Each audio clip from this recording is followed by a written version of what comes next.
Welcome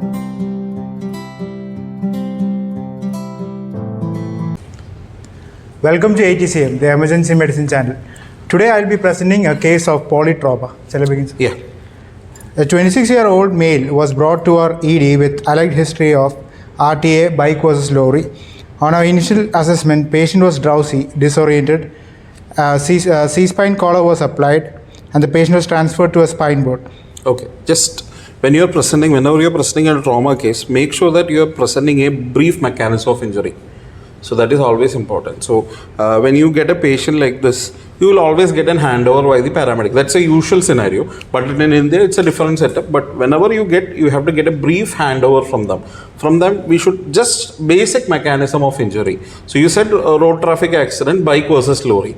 So it can be whether the patient was in bike or whether it was in the lorry. What is the mechanism? Whether it was a rollover or an ejection from the bike or whatever it is. Maybe a one line. If you get, then we will get an idea of what exactly injuries that we need to suspect.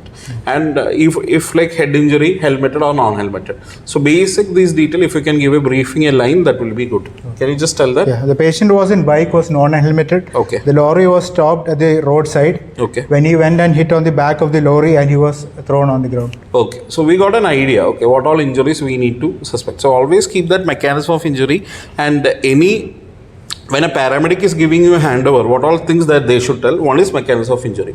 What are the medications if they given anything? So why that is very important? Basically in abroad and all, paramedics, they will give some analgesics for the patient. So which analgesics that you are concerned?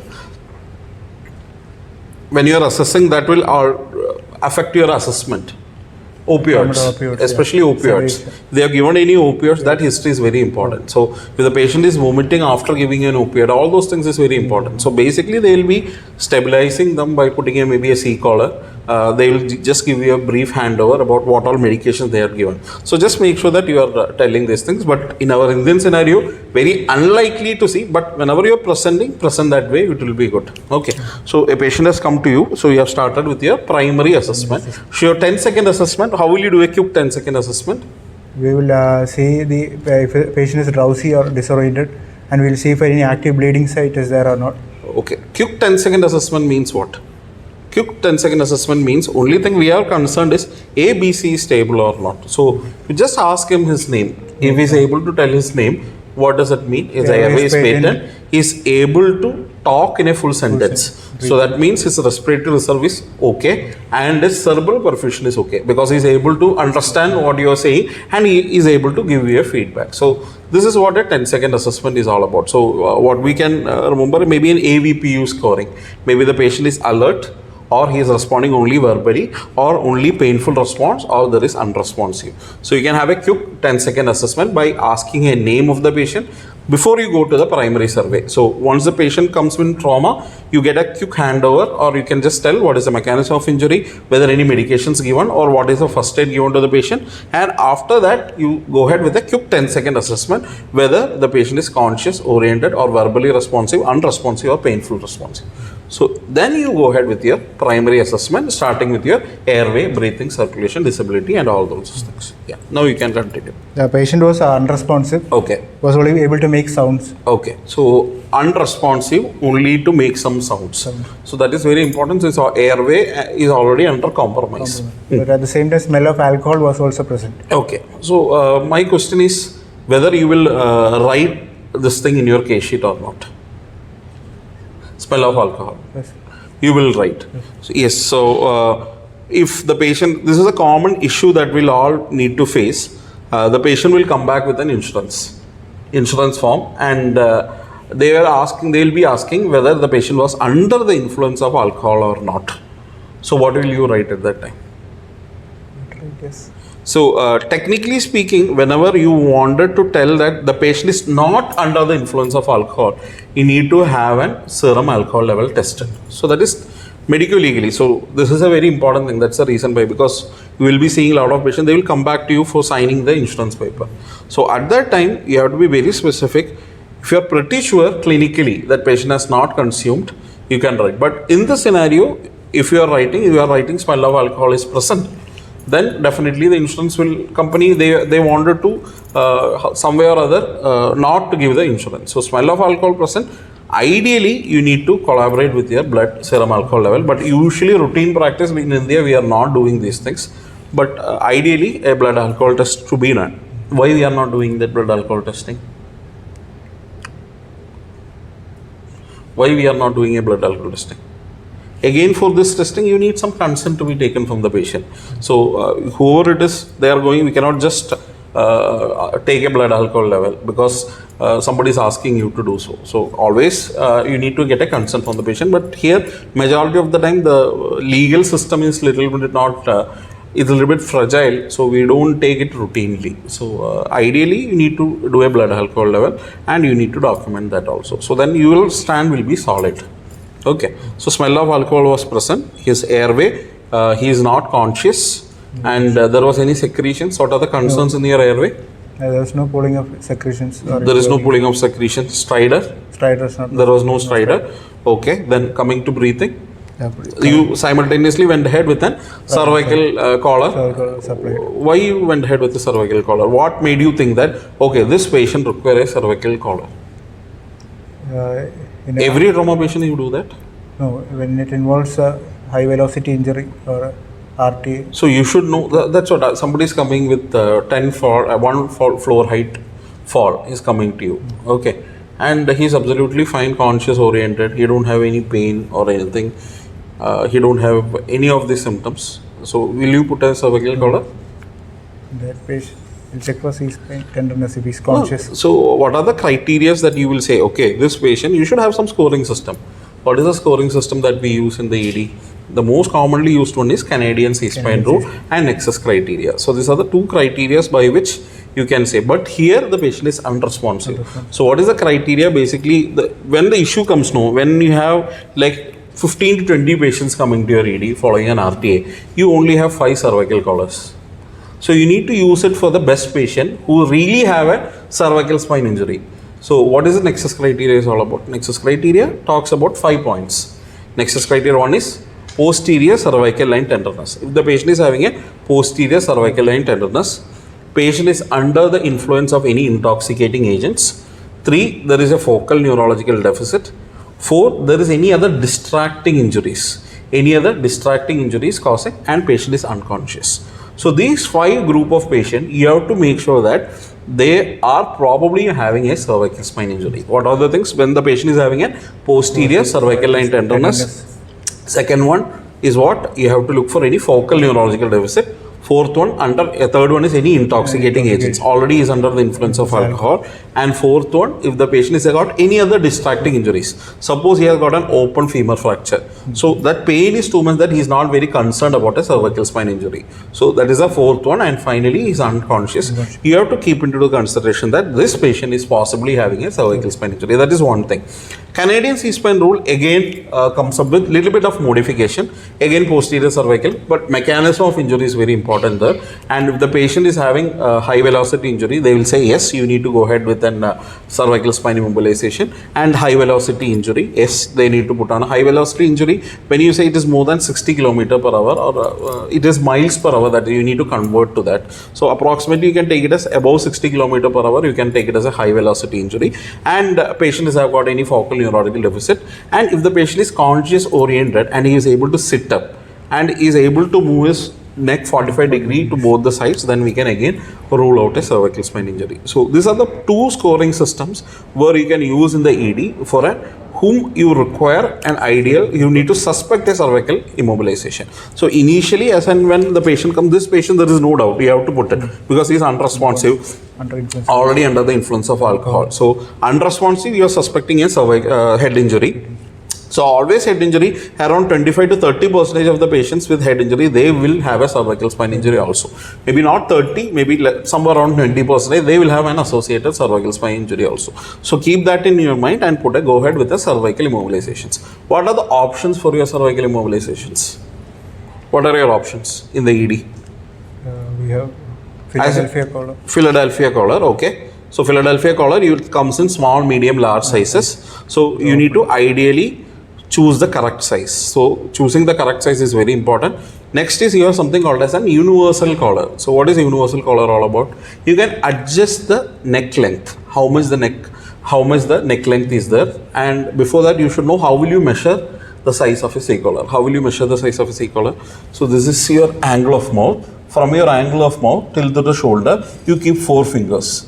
So this is the length that it is required. If it is 3 finger, that is the length that is required. So you have a long neck, so you need at least 4 fingers. So in universal collar, you can adjust it accordingly. You can, if it is 4 fingers, you can adjust the width according to your neck length. Somebody is having only 3, then you can adjust. Somebody is having 5, you can extend the neck. So that is what is universal collar is all about. So you need to immobilize the cervical spine. One is your C collar. Soft collar is not at all useful in trauma victims. We should not be putting a soft collar. Soft collar is only for your cervical spondylosis. The patient should not suddenly move around. That is the only reason why you are giving soft collar. If you don't have any of these resources, what will you do? If you don't have anything, manual inline stabilization. So that is one thing is manual, either from behind or from the front. The patient can support the patient's neck by this part of your supporting this part of the inner aspect of your forearm, supporting the cervical spine, and you are holding the neck from behind or from the front. So that is manual inline stabilization. Or in some spine boards, you will have get head blocks. So head blocks, while the patient is getting transferred, you can fix these head blocks to the spine board and you can wrap it over the front. So that is by one way by which you can do a cervical immobilization. And other one is that you can simple things, you can keep some sandbags while transportation. But while in the ED is pretty difficult without a cervical collar to immobilize a patient's neck. So either a Philadelphia collar or you can go ahead with an universal collar. So these are the different collars that you should know. Always make sure that you are using the right size for the patient. Why there is an opening for the Philadelphia collar in the front? So for any surgical airway, you always see that there will be opening in the front and there will be a vacant space in the back to look for any, you need to palpate our finger to look for any posterior cervical entrance. So that opening will be there. So these are the things that you need to look in for. So airway, A stands for airway with your cervical spine stabilization. B for your breathing, ventilation and oxygenation. So whatever we do. So can you come to B? In breathing, chest movements were bilaterally equal, air entry was bilaterally equal. No crepitations or rhonchi was present. Saturation was 98% on room air and respiratory rate of 22 per minute. Okay. So here, when you start assessing the A itself, we are not very happy because he is unresponsive. So we need to have a numerical value of your GCS that we will do from disability. Suppose we are telling like A, B, C, D like this, we are doing a horizontal approach. We are telling that in a vertical way, but always simultaneously we are assessing all those things together. So we will be doing a simultaneously GCS assessment also. We will be checking the blood pressure and all those things. Can you tell the circulation part? The circulation heart rate was 116 per minute and BP of 100/80 millimeters of mercury. Okay. There was no obvious active bleeding sites visualized and 2 18-gauge IV cannulas were secured. And we started on IV fluids. Okay. 1 liter bolus was given. My question starts from here. I will have to ask you a few things. 100/80. Are you happy in this patient? 100/80. Heart rate of 116. So are you expecting the patient is unresponsive. That is the only history that we got. Unresponsive and he has been ejected from the vehicle. Okay. So there is tachycardia. Obviously there is tachycardia. So tachycardia. Tachypnea is the tachycardia and tachypnea is the and also 100/80 blood pressure. So 100/80 blood pressure means what? Pulse pressure is narrow. So there is narrowing of pulse pressure. So which class of shock he is on? Class 2. He is in class 2 shock. So he has gone already into class 2 shock. Unless and until proven in a patient with trauma, the cause of shock is hemorrhagic shock. The first cause is hemorrhagic, second cause is hemorrhagic, third shock cause is hemorrhagic, and fourth is you can think of obstructive shock like pneumothorax, tension pneumothorax, and cardiac tamponade. So these are the things. So here we have got a patient who is unresponsive and whose blood pressure is 100/80. See, 100/80 blood pressure, can it cause altered sensorium? No, it will not cause because you have a MAP above 65 for this patient. So obviously above MAP of 65, that is enough to maintain your organ perfusion. So 100/80 blood pressure will not cause you an altered sensorium. So from the history, we are pretty sure that he is having an associated head injury or otherwise he is under the influence of alcohol. But if he was under the influence of alcohol, he will not have drawn a bike. But definitely after the trauma, he has developed something. So probably we are suspecting a head injury also. So 100 by 60. So suppose I am telling you the blood pressure is 130 by 80. Heart rate is 100. So there is only just tachycardia. That can be, there is no hypotension also. So what does that mean if the patient is already developed a blood pressure of 90 by 60 or 80 by 40 in this patient?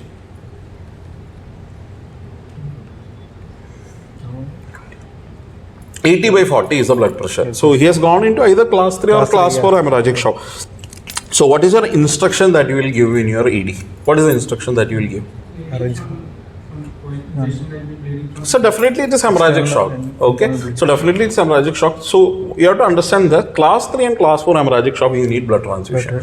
So you are seeing a patient in trauma who is in hypotension. He has already gone into class 3 or class 4 hemorrhagic shock and he needs blood transfusion. So you need to arrange blood immediately. So that is the most important. MTP or not MTP, that depends upon how much unit that you are planning to transfuse. That all depends upon your first or after only the first or second transfusion, you will know whether the patient require a massive transfusion protocol or not. When you will say that MTP, what is MTP? Massive transfusion? More than 4 units in 1 hour or more than 4 units in 1 hour, or the whole blood needed to be replaced. The whole blood amount needed to be replaced in the coming hours. You can say that okay, the MTP is activated. So 1:1:1 ideal, at least 2:1:1 you need to do. That is 1 PRBC you are giving, 1 FFP and 1 platelet. That will be ideal. If you are not getting, at least with 2 PRBC, you start giving 1 platelet and 1 frozen plasma. So that is your massive transfusion protocol. So if this patient was conscious and oriented, my question is, the patient is conscious and oriented, his BP is 100 by 80. You said that you have given 1 liter of normal saline bolus. Whether you will give or not, that is my question. This patient is conscious, oriented. I am changing the scenario. Since this patient is not conscious and oriented, I agreed your plan of giving 1 liter of normal saline. If the same patient is having a 100 by 80 blood pressure and with a heart rate of 116, he is fully conscious oriented and is able to tell you full history of what has happened, will you give fluid or not? 100 by 80, still the blood pressure is the same, heart rate, everything is the same. Yes or no? You can give, yes. But ideally, you should not be giving in this patient. If it is conscious and oriented, our target, you need to know, that is called as hypotensive resuscitation. So hypotensive resuscitation, what does it mean is that whenever the patient is not having a head injury, I am not telling about a patient with head injury at all, because head injury is a totally different thing. But here that's why I said that the patient is fully conscious and oriented. So whenever you have a patient without any head injury, our target blood pressure should be to maintain the organ perfusion. A MAP of 65 is okay. The MAP is less than 65, only you need to give fluid boluses. Why? Because you are giving excess amount of fluid and you are improving the blood pressure. What will happen to the blood clot that is already formed? That clot will get dislodged and further the patient will go for hypotension. So we don't want to aggressively treat blood pressure in a patient with hemorrhagic shock, and we are happy to treat a MAP of above 65. So that is called as hypotensive resuscitation or balanced resuscitation. You can call all this terminology. So permissive hypotension, you are permitting some amount of hypotension to the patient. So you should not excessively treat the hypotension. So that is the reason. So when you have head injury, why I said when it is head injury, you should aggressively treat the blood pressure. Why? Because what will happen? Already, what is happening to your cerebral perfusion pressure?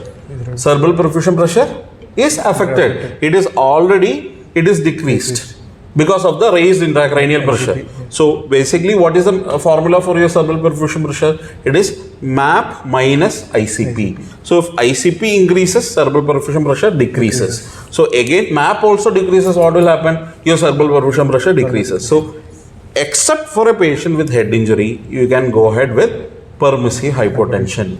So that is the important thing. So we don't over treat the hypotension. If it is below MAP of 65, you go ahead and treat like 1 liter fluid bolus. You can treat the patient and see how he is responding or not. Another point is that we don't want to give excessive fluid for a patient with trauma. What is the other reason? What are the killers? What are the killers In trauma, there are three things. One is acidosis, then hypothermia, hypercoagulability or dilution coagulopathy or whatever it is, coagulation profile, and hypothermia. So if you are giving more amount of fluid, hypothermia, you are creating more amount of chloride, you are giving excess, so the patient can go for hyperchloremic metabolic acidosis and coagulopathy. So these are the three killers. So these three killers we don't want to. So excessive fluid administration should be avoided if possible in patient with trauma. Definitely you need to give blood transfusion. I am not denying the fact. If there is hypotension, you have to give fluid. I am not saying that you should not give. But hypotension, what is hypotension? Without head injury and with head injury, you should have a clear demarcation. Okay, 65 above, okay, that is one thing. So, permissive hypotension. So, remember that. So, 100/80, I agreed because this patient is having an altered sensorium. So, we wanted to keep a blood pressure on a higher side because of to improve the cerebral perfusion. So, that is circulation. You have started 2 large bore IV access and you give fluids. What is the fluid of choice you can give? Either normal saline or ringer lactate or plasmate. Balanced crystalloids will be ideal. So, normal saline is also fine. Okay, 1 liter you have given fluid bolus, and simultaneously you need to arrange blood for this patient because he might go into any time to class 3 or class 4. Now he is in class 2, he can go for a class 3 or class 4 at any point of time. And what are the 3 types of patients that you can see? You can have rapid responders. They are responding quickly to your blood, to your fluids. So that is called as rapid responders. You are given fluids, the blood pressure improves. The second type of patient what you can have is non-responders. They are not responding to your fluid. So that patient should be shifted to ideally to theatre to look for where exactly is the bleeding source. And the third group is the most dangerous one, transient responders. They respond to your fluid. By the time you have gone to see another patient, he is back in hypotension. So after seeing the initial response, you are happy. And later on, when you see after 50 minutes, there is again hypotension. So that is transient responders. So you can have rapid responders, you can have non-responders, and you can have transient responders. So this, you have to categorize your patient accordingly. So what happened after giving 100/80 fluid, what happened? The blood pressure improved or not? Didn't improve? Improved by 110, only 110/80. 110/80, but still not to that extent. So it improved and it dropped further? No. No, it didn't drop further. It dropped further. So you can call it as a rapid responder. He responded to your whatever treatment that you have given to him. Okay, Then after that coming to disability. So disability. Now the most important one, disability.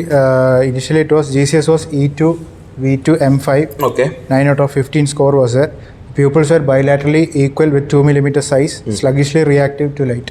Okay. Bilaterally equal. Bilaterally equal. So there is no lateralization. Bilaterally equal. GCS was? GCS was E2, V2, M5. 9 out of 15. So whether you intubated him or didn't intubate him? At that point of time we didn't intubate. Okay. Okay, we'll have a short discussion here. So, GCS of 9, and one more question in hypotension I want to ask you, whether the patient can have bradycardia at any point of time? When you are having hypotension with bradycardia, in a trauma victim, hypotension with bradycardia, you have to be very specific. Neurogenic shock or spinal shock? Raised ICP, you will have Cocker-Cushing reflex. That is hypertension with bradycardia. It is hypotension. What is spinal shock? You said spinal shock. Spinal shock is the state of the muscle. It has nothing to do with hypotension. You can call it as neurogenic shock. You can have bradycardia with hypotension, but I am telling you this patient is having hemorrhagic shock. Hemorrhagic shock patient is having bradycardia with hypotension. Can you get bradycardia with hypotension? So whenever you see bradycardia with hypotension, is a young male. So that's why I am giving you a clue. Same patient, okay. Whether he is on some medications, they can have bradycardia. Common will be beta blockers, or he is on hypothyroidism. So these are the differential. But even if he is a normal victim, can he have an hypotension with bradycardia? Yes, there is something called as paradoxical bradycardia. So there is a concept of paradoxical bradycardia that you can see in a patient with your hypotension. So what has happened in hypotension? You imagine you have got like 10 to 15% of blood loss. So like 1000 ml of blood loss is there. So what will happen to the baroreceptor? Baroreceptors will understand, okay, there is a decrease in volume, so we need to increase the heart rate. So it will sense it and it will increase the heart rate. That is a normal response. So suddenly what can happen? You are having a 25 to 30% of the blood loss. After that, the patient is going for 25 to 30% of the blood loss.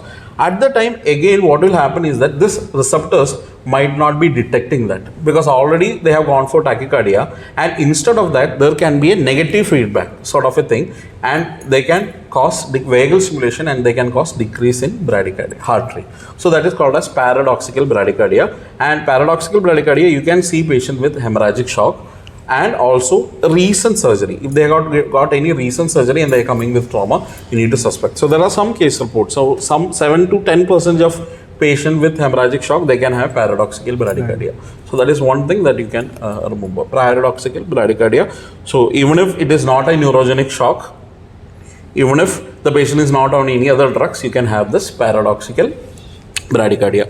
Now coming back to the GCS of 9 out of 15, and the patient is 100 by 80 blood pressure, you're planning to send him to a CT. Definitely, definitely. So when you ask me, I would have ideally intubated this patient and sent him. What are the reason why I would have intubated the patient? There might be a drop in GCS. Okay, drop in GCS, and again CT room is a very notorious area as per the emergency physicians are considered, because CT room or majority of our patient getting sick will happen in your CT room. Why? Because the resources are not the same. He will not be continuously monitored there. So there is a gap of clinical deterioration can happen in your CT room. So suppose that is the thing that you are going to incident, either you need to prevent by sending a trained person along with him who can intubate whenever there is a deterioration, or you have to make sure that a proper follow-up is being made, or otherwise you should intubate and send him. So that is one reason. Second reason why we should be intubating him. What could be the other reason? This is not, this is like you have to think about a little bit of physiology. So here body is trying to do what? This patient has got a head injury and he also has probably a hemorrhagic shock.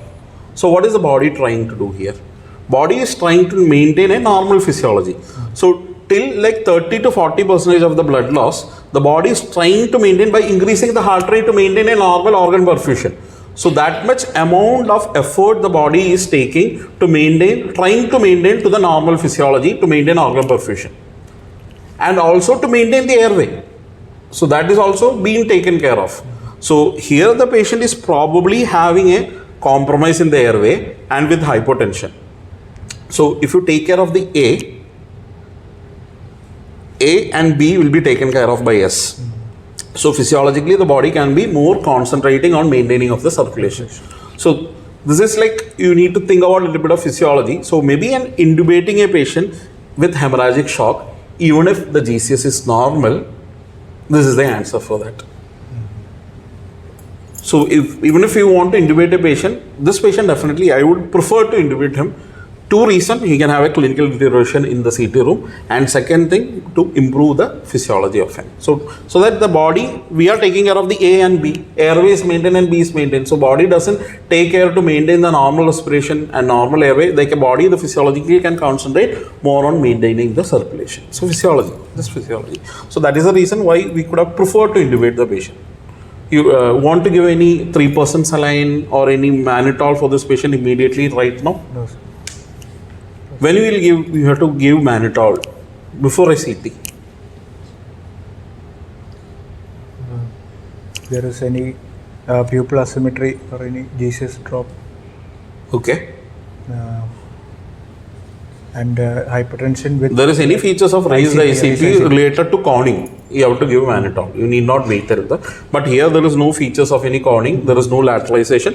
There might be features of raised ICP, but right now only altered sensorium is there. So we went ahead with a disability assessment. GRBS, have you checked GRBS? Yeah, GRBS is 146. 146. Do you want to give anything now for this patient? No. Probably better to give some amount of thiamine and tranexamic acid. That is the medication that we would like to give. Tranexamic acid, 1 gram IV, stat, and then 1 gram 8th hourly. So that is the crash to trial. So that is again one thing that can be given in patient with hemorrhagic shock. Then disability exposure. Exposure. External bleeding, anything? No external. No external abrasions are there. But the external bleeding, active bleeding. Any thing on the chest, any hematoma, anything, any marks on the marks chest? were the patent abrasions were there over the right hypochondrium and epigastrium. Okay, so what was the fast? Fast initially it was negative. Okay. Fast was negative. So when a fast is negative, are you happy? When fast is negative, I am more concerned for this patient because fast negative means he is having hypotension and we are getting a fast negative. So that is not a good sign. So if fast is positive, we can fast is positive, we can say we need to have a definitive management. If fast is negative, I am concerned where the patient is having blood loss. Fast is negative, then you need to repeat it after 30 minutes. You have to do it. You don't forget to do that. You have to do it after 30 minutes. Okay. So what could be the reason for blood loss then? So we did E-fast also done? Yeah, E-fast was done. It was negative initially, but we reassessed again. Okay. That was when it became positive. Okay. So reassessment, it became positive. Pelvis? Free fluid in the hepatorenal. Hepatorenal pouch. So there was liver laceration for him? No, it was duodenal. Duodenal perforation. Okay. So that is the reason why it took time. So duodenal perforation might be a small perforation and it would have taken time to get collected into the hepatorenal pouch. Okay. Also on the reassessment of primary survey was done. After 15 minutes it was showing drop in GCS. It became E1, V1, M5, 7 out of 15 with pupil asymmetry was developed. With left pupil of 3.5 millimeter greater than right pupil. Before you shifted for a CT? Yeah, before. In the ED itself? Yeah, in the ED itself. Because the bystander was not there, so we were planning should we send or not. The bystander doesn't matter here. You have the patient, you should say. That's only concern. Bystander is all secondary. That all is not at all here. Here you have to see the patient. What will be the concern? You have to do intubate, take a CT.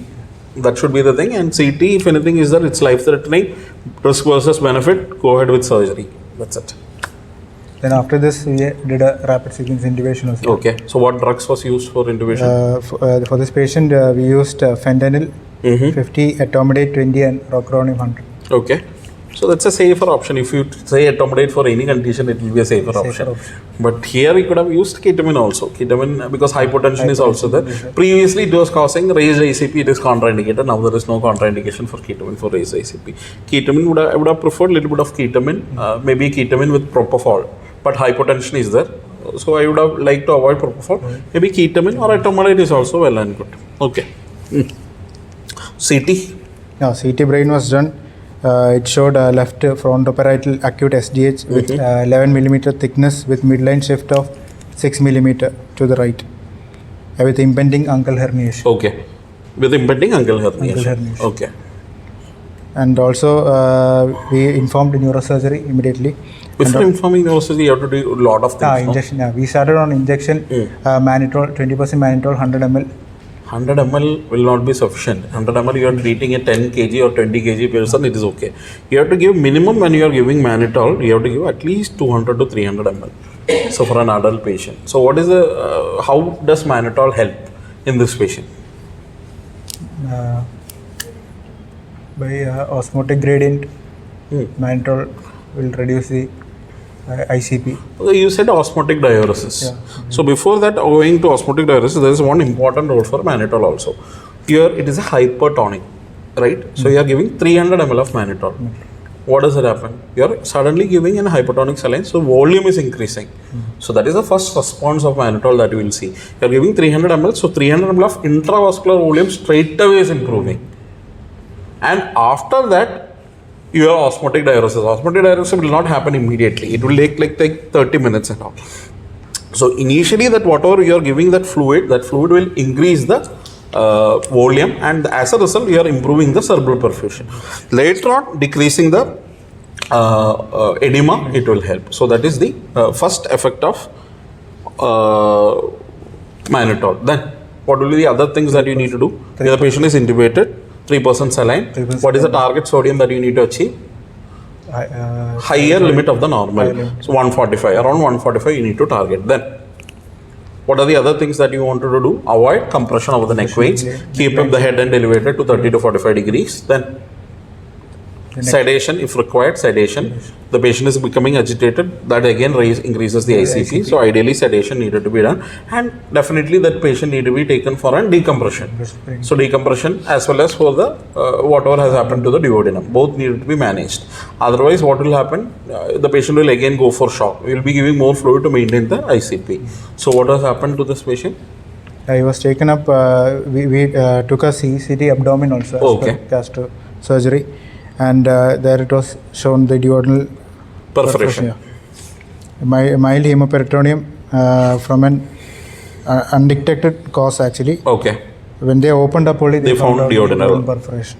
There was no active bleeding, extravasation as such. So initially they took him for decompressive craniectomy, Okay. and following that the gastrosurgery. Surgery also was done. So one after the other it was done. How is the patient now? Patient after 2 weeks almost, he was admitted in the ICU. After he became better, he improved. Full sensorium. Full sensorium was Because all the intervention we have done, timely intervention, he survived. Otherwise, it's definitely he would have died with the amount of head injury that he had. Definitely, it is a pretty bad head injury. It's a severe head injury. How will you classify head injury? Mild, moderate, severe. Okay, so my take-home message here will be a proper primary survey. Our concern is to whether to go ahead with a life-threatening or versus a limb-threatening. So it's a life-threatening. So life-threatening issue. So we need to maintain the life-threatening A, B, C, D management. So whatever points that we have discussed, you can remember those things. Okay, fine. Thank you.